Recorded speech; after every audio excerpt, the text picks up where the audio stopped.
Labas vakaras. Jūsų dėmesio informacinė laida trumpai ir svarbiausios šios savaitės naujienos. Praėjusį šeštadienį visus metus vykstantis jubiliejiniai renginiai prasidėjo iškilminga pirmąjį kartą miesto istorijoje surengta mero inauguracijos ceremonija ant Birutės kalno bei koncertų centrinėje miesto aikštėje. Esame čia ir dabar, kur susikerta Palangos legendos, istorija ir dabartis.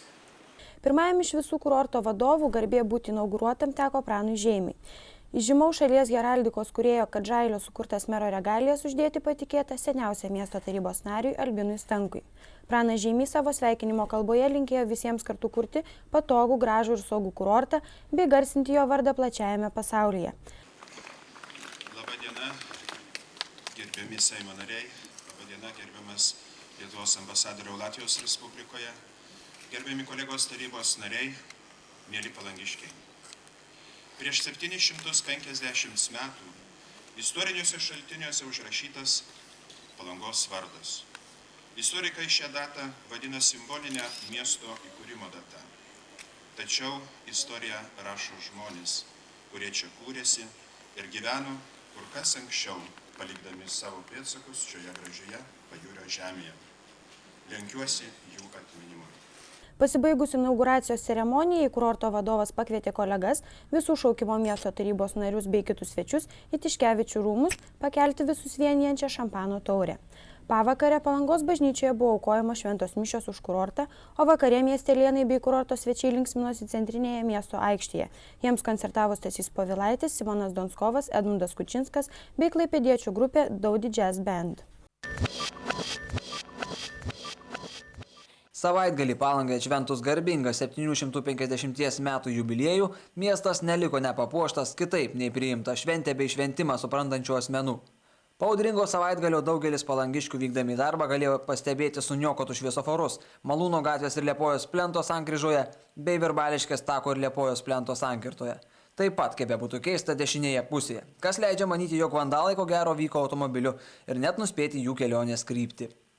Beje, tarp šių dviejų vaizdelių akį patraukė jau trečia savaitė neužbaigiamas tvarkyti šaligatvio ruožas, kur kovo 29 dienos vakaras Palangoje buvo pažymėtas nemaloniu autoįvykiu. Trečiadienį Lietuvos Respublikos ministras pirmininkas Algirdas Brazauskas bei užsienio reikalų ministras Antanas Valionis pasirašė stojimo į ES sutartį. Tai jau pirmas rimtas žingsnis Lietuvai stojant į šią bendriją. Dabar viskas priklauso nuo Lietuvos piliečių valios.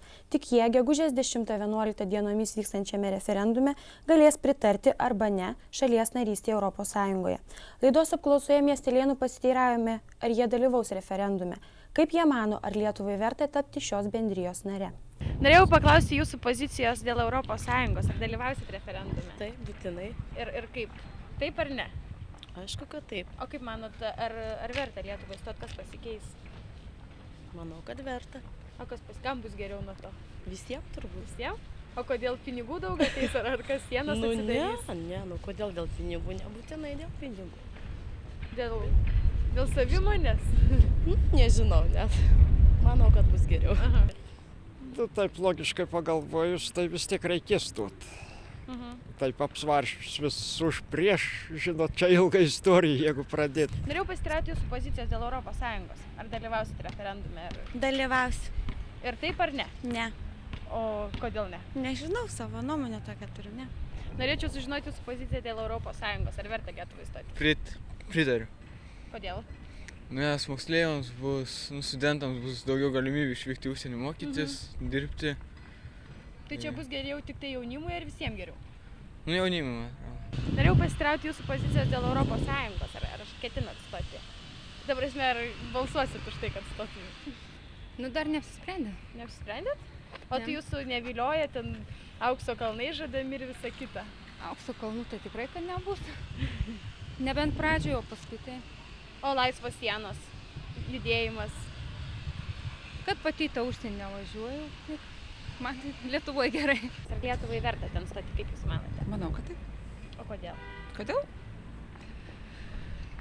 Daug galimybių atsivers jaunimui. O tai nėra ta pati sąjunga, kurioje buvom 50 metų? Turbūt ne, aš joje buvau, ne.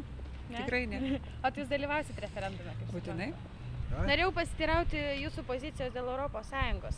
Ar verta stoti Lietuvai tenai? Ne, Neverta? nieko gero neduos. Bus labai blogai. Blogai bus? Kad dabar jau blogai yra, kas daug to, kas. Bet taigi žadama, kad daug pinigų ateis į Lietuvą. Ten ir aukštų visa kita. kalnus nieks neįvers. Mhm. Taip bus. Aišku. Nu, va. Taip, kad jį prie pensijos pridėjo 1 litrą, tai jau įvertė, ne? Tai jau daug įvertė. O, taip yra. Jeigu Aišku. tokia valdžia, 1 litrą pensijai pridėti į mėnesį, nu, tai jau Dėkui. skaudu. O tiek metų 40, beveik 50 metų darbo stažą turiu. Ir tiek tą duoda pensijas, nu tai jau čia yra. Pirmadienį aptartas sostinės savivaldybės įmonės Vilniaus planas parengtas bei miestiečių vertinimui pateiktas Jono Basanavičiaus gatvės rekonstrukcijos projektas. Kad būtų išvengta nesusipratimų su prekybininkais ir išlaikyta gatvės vizija, po rekonstrukcijos bus nustatytos kryptis. Dalyje nuo Vytauto iki Simono Daukanto gatvių turėtų būti vykdoma kultūrinė bei turistinė veikla. Šiaurinė gatvė šaligatvio dalis nuo Vytauto gatvės iki Birutės alėjos turėtų būti komercinės paskirties. Gatvė siūloma kloti pjauto granito plokštėmis. Nors tai ir nepigi, tačiau ilgaamžiai ir puošni medžiaga. Dviračių takas turėtų būti grįstas kiek tamsesnės spalvos trinkelėmis. Projekto autoriai pabrėžė, jo gatvė skirta tik pėstiesiems, todėl vietos transportui nenumatyta. Jono Basanavičiaus gatvės rekonstrukcija bus atliekama etapais ir turėtų būti baigta po 3 metų. Jau šį rudenį bus rekonstruojama Basanavičiaus gatvės dalis nuo Jūros tilto iki Birutės alėjos. Pirmadienio popietę Stasio Vainiūno muzikos mokyklos duris buvo plačiai atlapotos, nes būrys miesto komunalinio ūkio darbuotojų įsiręžė įnešė Naujosios sąjungos Palangos skyriaus dovanotą fortepijoną. Minėtos partijos vietos skyriaus pirmininkas Egidijus Rimkus paaiškino, jog balandžio 24 dieną jų partija švenčia savo 5 metų įkūrimo jubiliejų, tad nuspręsta šią sukaktį paminėti prasmingai. Muzikos mokyklos direktorė Virginija Mazoraitė sakė, kad fortepijonų groti mokosi maždaug 100 vaikų, beje ir kitiems jo pamokos yra privalomos.